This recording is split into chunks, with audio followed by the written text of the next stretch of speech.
That's your party. What do you say?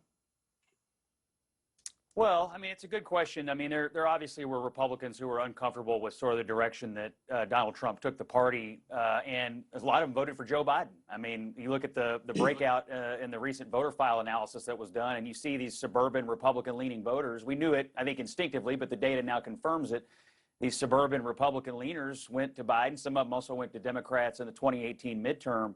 And we found out that it's really hard for the Republican Party to win if you don't have all your people. You know, if you lose a little faction here and a little faction there, all of a sudden you're losing another national election. And so I think for 2024, this is a huge question about whether Trump's going to be the nominee or not. In the 2022 midterm, I think it's less impactful, frankly, because you're running in individual districts, although it could be more impactful in the Senate races.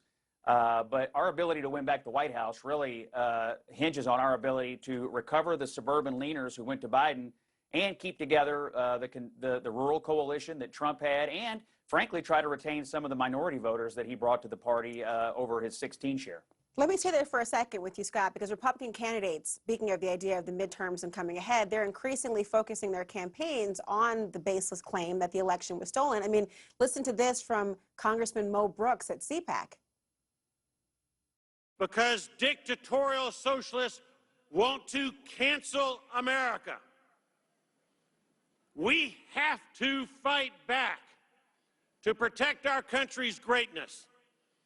They are attacking the foundational principles that have combined to give us the greatest nation in world history, to give us who we are. They attack our republic by engaging in unparalleled voter fraud and election theft activities.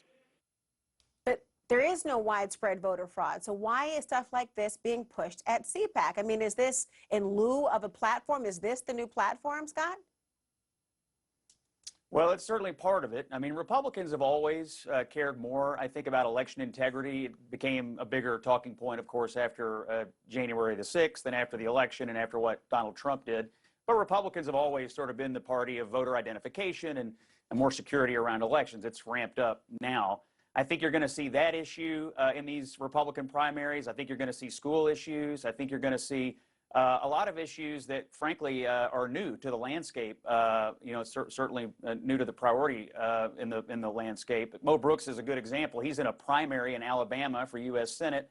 His opponent, one of his opponents, Katie Britt, just pulled in a huge amount of money, and so he's obviously going to try to paint her as an anti-Trump figure, and he's going to be try to run as the Trump figure down there. So I think especially where you see these candidates that have big primaries and facing well-funded challengers, you're going to see them go all in on these issues that, frankly, are pretty motivating for the Republican base right now. Ron, and Scott, I mean, to that point, the idea of the present. Yeah, let me just say one thing. Sorry, I just wanted to say one thing about this. There's a couple of issues out there that sort of, I think, fly in the face of Ron's argument, which I understand he's got polling, and there's other polling, too, that and other actual election data that I think rebuts it. Number one, Donald Trump, who was said to be anti-immigrant, anti-minority, and now people paint the party that way, as Ron just did better among African Americans, especially African American males, and Hispanics than any Republican presidential candidate in recent history. And number two, on this election reform stuff, poll after poll after poll shows African American voters say they're perfectly fine with the idea of voter ID.